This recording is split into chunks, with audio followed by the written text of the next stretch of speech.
before the state of emergency was declared on Rivers State by President Bola Tinubu, I engaged one of your members of PANDEF right here in the studio on this program, and he sounded really worried regarding these developments. And he did say that your members were in a very critical talk, and that they had actually met, that you people had actually met the president and made appeals to him, and that there were hopes that these issues were going to be resolved, and that they were still going to make further consultations and all of that. And he did sound worried, giving me the impression that this is an issue that really touched you people, which is, of course, very evident. Only for us to hear on the news that, of course, the broadcast, from the broadcast and then the declaration and what have you. And that is what we have as it stands today. Tell us about all of that. Well, first of all, I would thank the media for their concern in this ugly situation.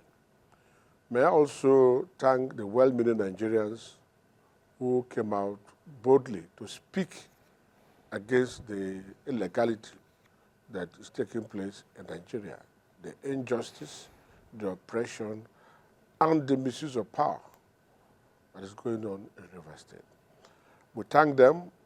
They have done well. They have spoken their mind, particularly the Nigerian Bar Association, Suchoyinka, and other well-meaning Nigerians who had come out to condemn the action. Rivers State is very peaceful. Nothing is happening till today. I came from Port Harcourt today. No riot, no demonstration, nothing. There is nothing like insecurity in Rivers State until Mr. President, being instigated by Wike, the Minister of FCD, to declare a state of emergency. But I'll give you the background. Wike had an intention of taking up power in Rivers State. He wanted Rivers State to be his third term agenda. But unfortunately, it failed. And he tried every means. He wanted to impeach the governor, and he saw that the impeachment would not work. He has tried once, failed. And the second one now, if he tried and it fails, it means there will be no impeachment again. And so he will not have anything to terrorize the young man who is doing well for Rivers people. And so what they did is to get a coup, to cough something to declare a state of emergency. First, Mr. Chief Wike went to Rivers State. He went to one small village called Abalama for a Thanksgiving service. The king of the place asked him not to come. All the kings in Calabar also protested because of the kind of insecurity it will generate. Wike went there, not as a minister. It's a private visit, but he went there like a president. Because only the commander-in-chief of the armed forces that can mobilize Air Force, mobilize our plane, mobilize the Navy, mobilize gunboats, mobilize the army with tanks, mobilize the police. The army went with armored cars, and mobilize the police to go with tanks. And the women in the place said, "Why will you defile our king?" Tear gas all of them, and did all kinds of things. He expected reaction. When was this? This was just last week, a few days before the declaration of the before state declaration, of emergency. yes. And the people were peaceful. Nothing happened. He came back and flew a kite. His house has been bombed. Who bombed his house? At the end of the day, no part of his house was bombed. He was looking for an avenue to say there is crisis in Rivers State so that they would declare state of emergency. Before then, he had the media chat and said, oh, the good people can bust pipeline, the Kpaya people can bust pipeline, Ikwere can bust pipeline, that forget about the jaw and all the rest. The next thing we had was that they said there was a pipeline explosion in border, go the area of River State. That same day, a state of emergency was declared. And the governor, deputy governor, and members of the House of Assembly suspended. Now, Mr. President said he derives his power from Section 305. And if you look at Section 305, there is no article, no section that says Mr. President has powers to suspend even a councillor. It does not have power to suspend the governor or to remove the governor or deputy governor or House of Assembly. He did that. Then the law says within 48 hours, within 2 days, the National Assembly should confirm. We all saw what the National Assembly did. A constitutional matter, there must be a quorum. We must know how many people have voted. And in this case, they're 2/3 of the members of the National Assembly. And so they don't want to see how many people have voted. There are dissenting voices in the National Assembly that says there was no quorum, and so there should be no vote. Or let us vote by counting ourselves. They brought that aside and said they are doing voice vote, and they've accepted to go on with state of emergency. The people of Niger Delta, particularly the Rivers people, are not bothered about state of emergency being declared by Mr. President. But we are bothered about where it derives its power. If you look at Section 188 on how a governor can be removed or can be impeached, this was not one of the conditions laid down. Even if you look at Section 183 or 184, where they talk about capacitation, the governor is not capacitated. So where did he derive that power? But we're happy that Nigerians are also voicing out that Mr. President do not have power. Jonathan's era, he had caused the declaration of emergency in Borno, Yobe, and some other states. And when he was confronted, why don't you sack the governor? He said he does not have constitutional power. There's no section of the constitution that empowers him to sack any governor or the assembly. His duty is to ensure that he restore peace. Now, Section 305 that the president was talking about highlighted condition under which a state of emergency can be proclamated.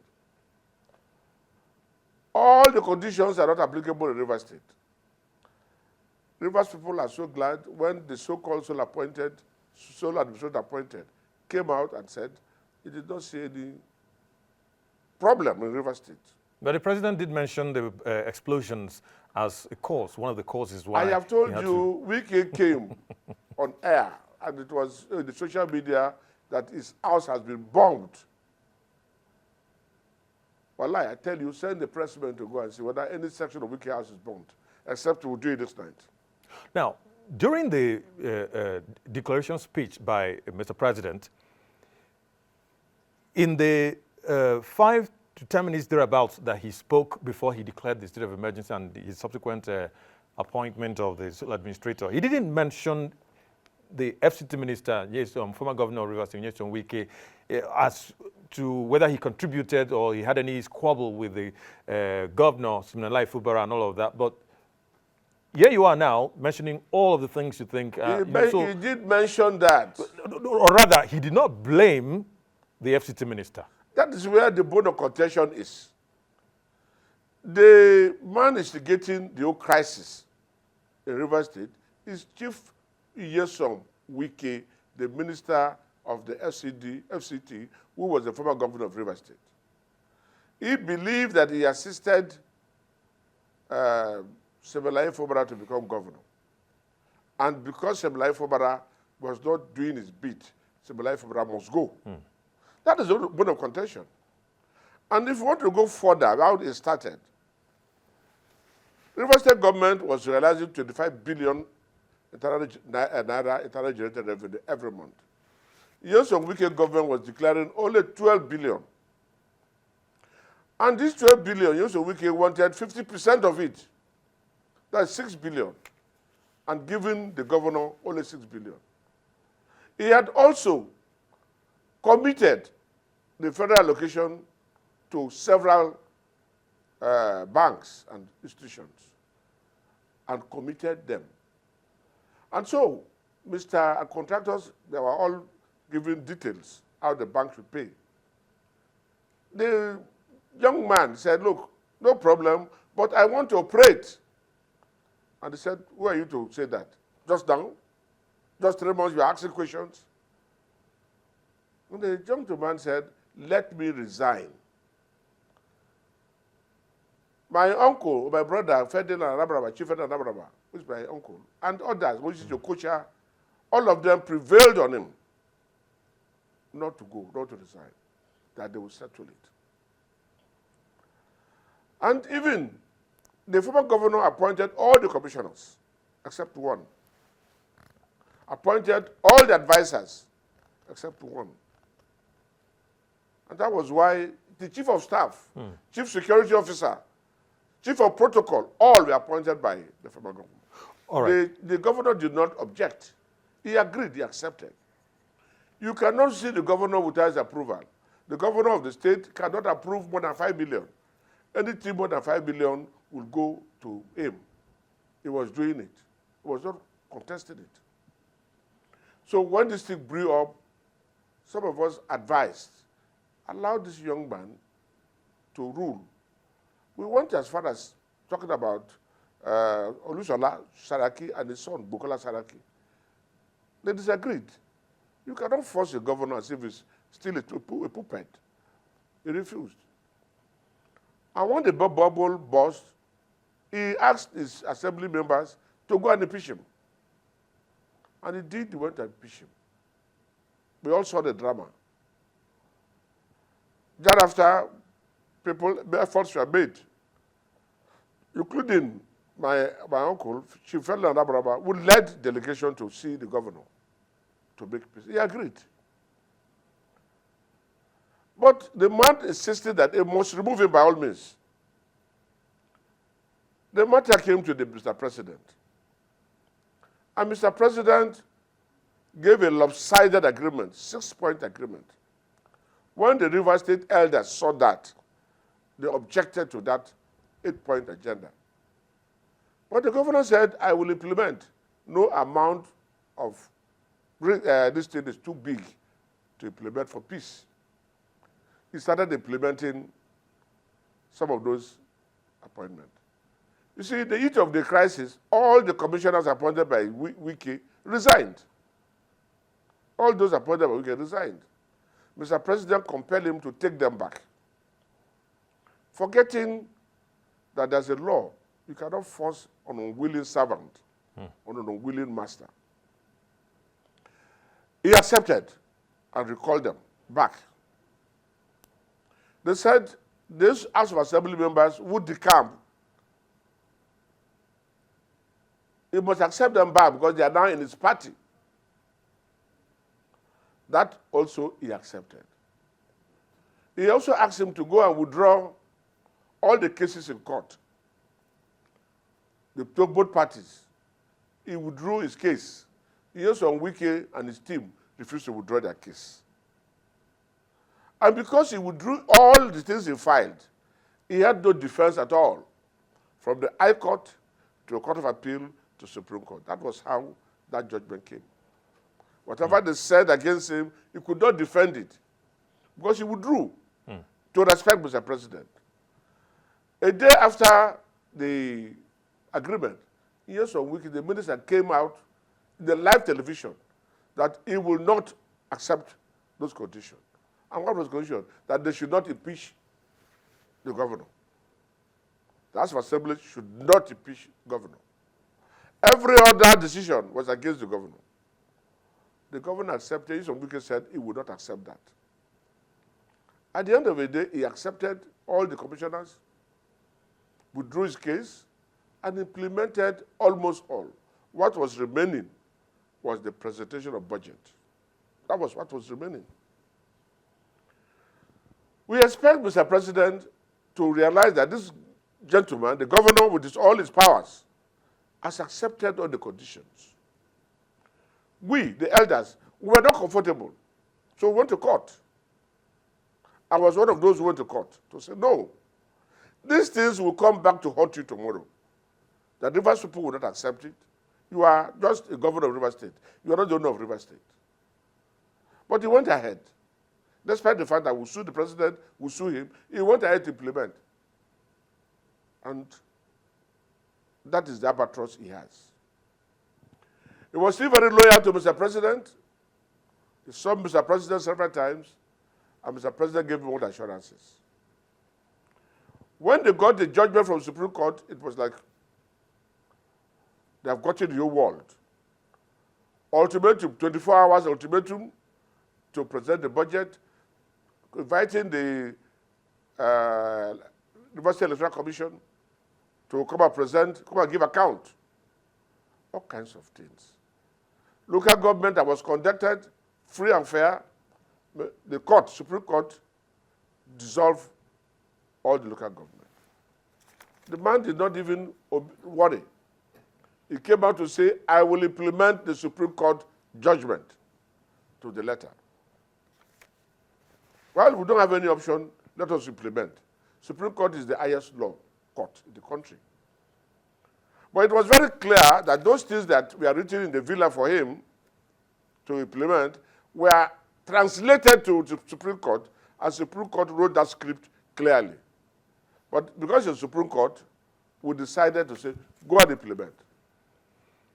He wrote to them through the SSG. They refused. They said, well, who is SSG? Of course, we all know in government, in business, the secretary is the man to communicate. They said they are not accepting secretary. He wrote and signed himself. The next thing, he called them, they refused to pick calls. He went to see them to present the budget. They locked the governor out, which is an insult to Rivers people. But the governor is the governor of Rivers State and is a custodian of every property Rivers State government has, or Rivers people has. But he played calm. He went back quietly without any problem. Only for them to say impeachment will go on, they want to impeach. And what brought the impeachment? They went to court. Labour Party took them to court. That because they have deflected, the court should decide whether they are still members of the House or not. They tried to put in their papers to say Supreme Court has judged the matter. The judge said, you make your case, I will look at both sides and give my ruling. The ruling was fixed for 16th of April. As they came out from court, they came to say they are serving impeachment. They looked at the whole impeachment process and they saw that Rivers people are behind him, behind the governor, and the Chief Justice of the state, Chief Judge of the state. They are afraid whether he will see the impeachment through or not. So when they saw that it might not be possible, boom, they came with a declaration of state of emergency. That is where we are. Rivers people are not happy. But before then, the people of Niger Delta, PANDEF, met with the president. President asked us to go and advise the governor to implement the Supreme Court judgment.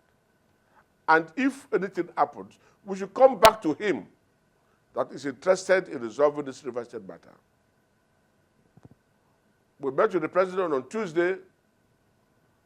By Thursday, we are with the governor to tell him this was our meeting with the president, please implement.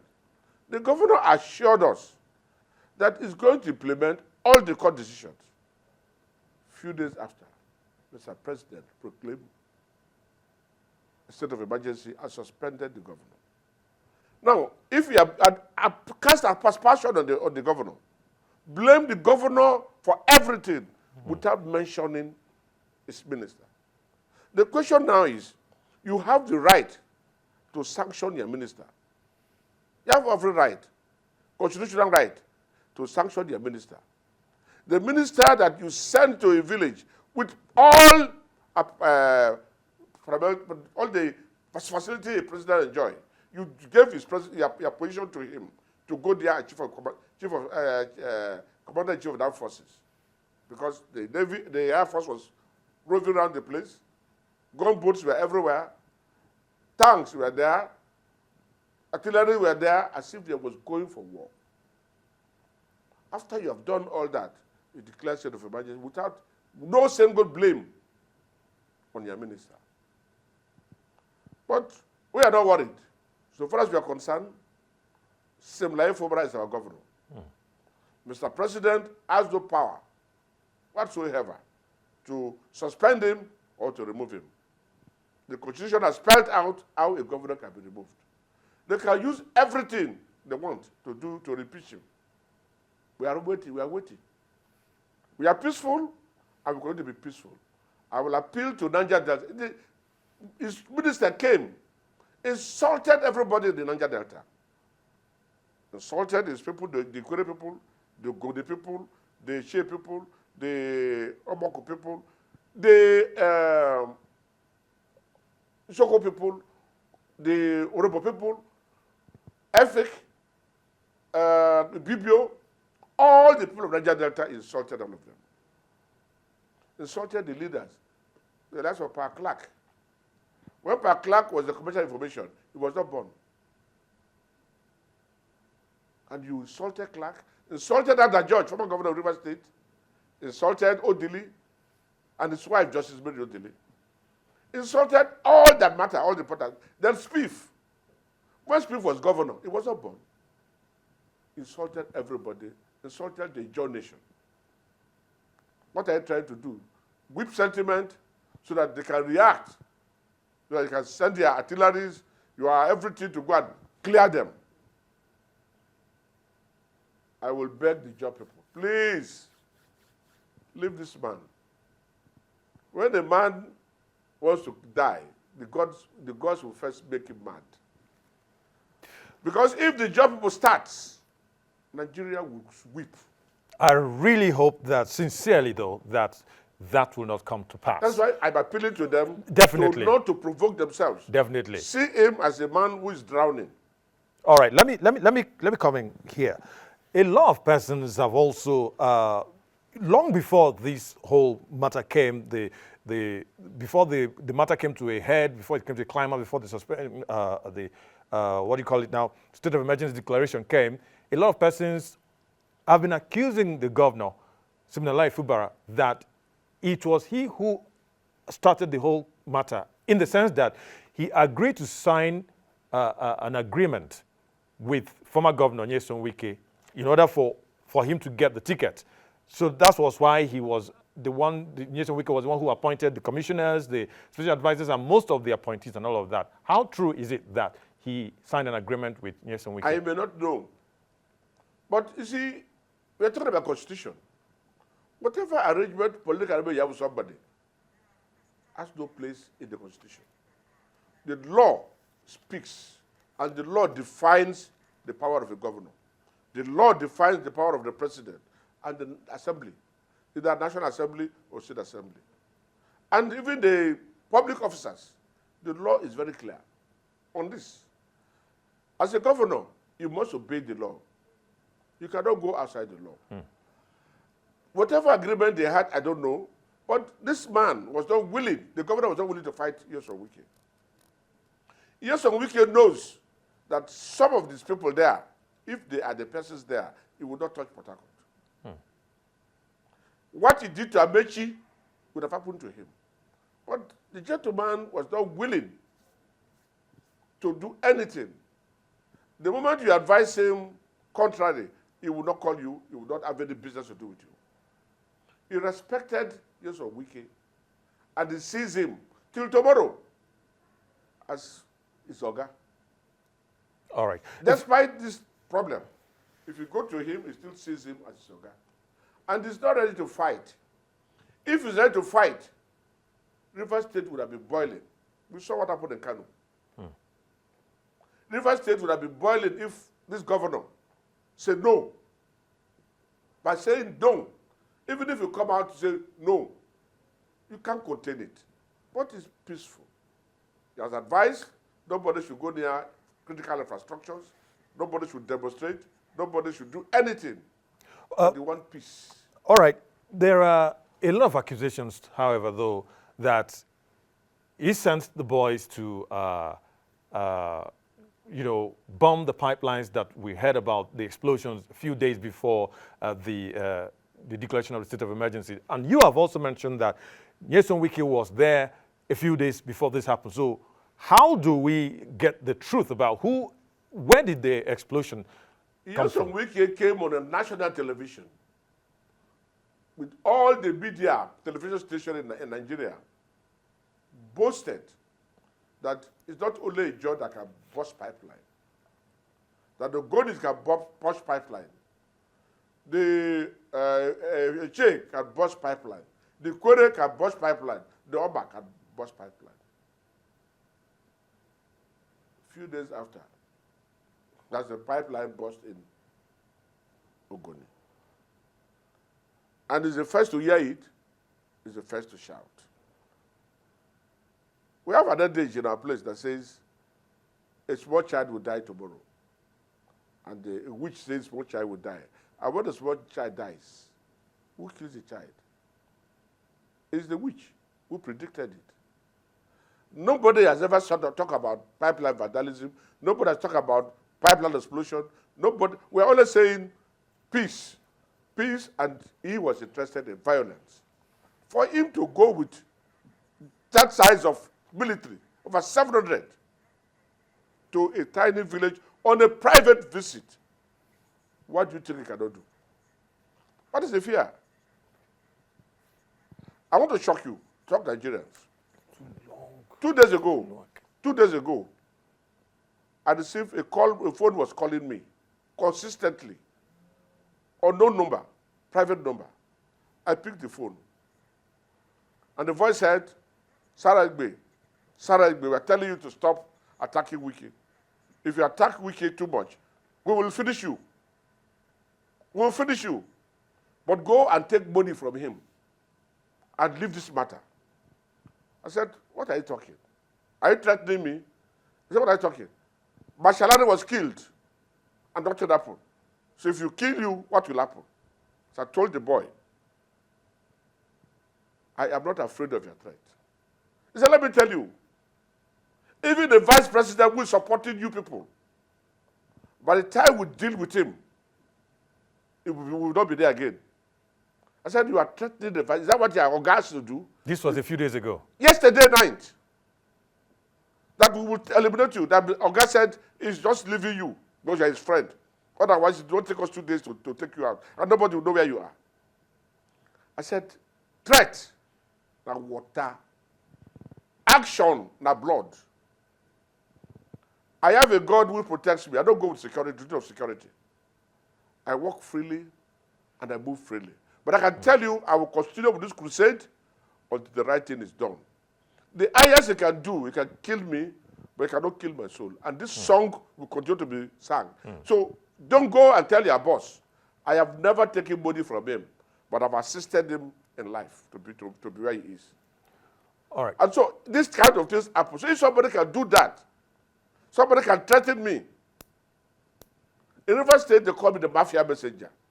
And if you can threaten the mafia messenger, what are you trying to do? Touching the tiger's tail. But I am not bothered. They can threaten, they can talk anything. We have seen killings in River State. Ask every Riversman. Wike administration as a governor was killing all throughout. So we are not surprised. We have the story of what happened in Omoko. How many people that were killed? We have the story of what happened in Niger, all over the place. So we know it's antecedent. That government is violence and violence. And this young man came with peace. And I can tell you, development is spread across the state. As we are talking, construction is going on quietly. It doesn't make noise with it. So Rivers people are willing to put their chest for him. Now that a new administrator has taken office in Rivers State, you mentioned one of the statements he made before. What will be your contribution as an organization of elders to this government? before the expiration of the 6-month suspension period? We don't have any problem with the sole administrator. We have a problem with the way he came. So far as we are concerned, the process that brought him is illegal, it's unconstitutional. And so we will stand on that. We are not going to disturb him from carrying out his job. But he should know he's an interim or sole administrator. He has no power to exercise the functions of the governor. If you do that, they might push him to do it. This government will go and will be called to account for it. I will tell you something. The Supreme Court gave a judgment that funds should not be released to River State government until same present his budget. But it was I watched in social media, President directed the Accountant General of the Federation to release money to River State. It wasn't just on social media. It was actually a directive from the presidency for funds to be released. Mr. President can override the Supreme Court judgment. What are we doing? Civilian dictatorship. But I'm happy that he should know that it was among people, Nadeko, who fought against military dictatorship. And we won, and they won the battle. I was one of those. I was not as prominent as they are because I was still following. But at last, the battle they won. This is civilian dictatorship. The civilians will go against it. We will fight for it without any bullet, without any blowing of any facility. We will not go there. But we go the route of constitutionalism. The law is there. Oh, they are bought over the whole judiciary. They can see the way the assembly behaved, National Assembly behaved. Constitutional matter, instead of trying to know whether they formed the quorum or not, they said voice vote. Money was going round. Dollars were going round. It was in the news. It was everywhere. That's no secret in Nigeria. Those who are collecting the money, those who don't collect, they blow it up. And they came up with their adoption, or whatever you call it, approving it, without following due process. The judiciary, you had good luck, Jonathan. The judiciary has been compromised. We know. And if they continue to go this way, they are inviting the inevitable. They are inviting the inevitable. We have seen in other countries what happens. The people owns the government. The democracy is the government of the people, by the people, and for the people. It will get to a time when the people will say, enough is enough. My worry, Nigerians suffered to get democracy. We should not truncate this democracy. Mr. President, inviting military into River State and sending soldiers to River State, opening the doors for the inevitable. I pray. For River State, we are not going to make problem. We will follow this constitutionally. And Mr. President should be very careful because it depends so much on Wike. Yes, on Wike. Jonathan lost his election because of his dependence on Wike. People will forget so soon. Jonathan lost because Amechi and 5 other governors left the PDP. And that crack that happened made him to lose. Yoson Wike is now making Tinubu to lose faith, for Nigeria to lose faith in him. Now that you mentioned Goodluck Jonathan, he did also kick against the decision to impose a state of emergency and suspend the governor and all of that. We saw here a while ago. What kind of implication does this have for the 2027 general elections as we wrap up the program now? Well, for the North, we are seeing what is going on in the North. We are also seeing what is going on in the East. One man. Even in Abuja here, we are seeing what one man is doing. For Niger Delta, if Tinubu refuses to go back, we will look for our traditional political allies Let me tell you one story. I contested election in 1983 in UPN. As popular as I was, they were telling me we cannot trust the Yoruba man. I said, but I was a man. Said, no, you are a very popular person. They brought my own doctor to contest against me in 1983. Because they have no faith in the Yoruba people. I work to the Yoruba and I know they are good people. But what is happening today is beginning to reaffirm what our forefathers were telling us. And so if they're asking us now to go to our traditional allies politically, the Niger Delta will not hesitate to do that. We will not go violent. But 2027, if care is not taken, if things continue like this, we will go back to our traditional allies politically. And I don't know what that will bring, but that may be our stand.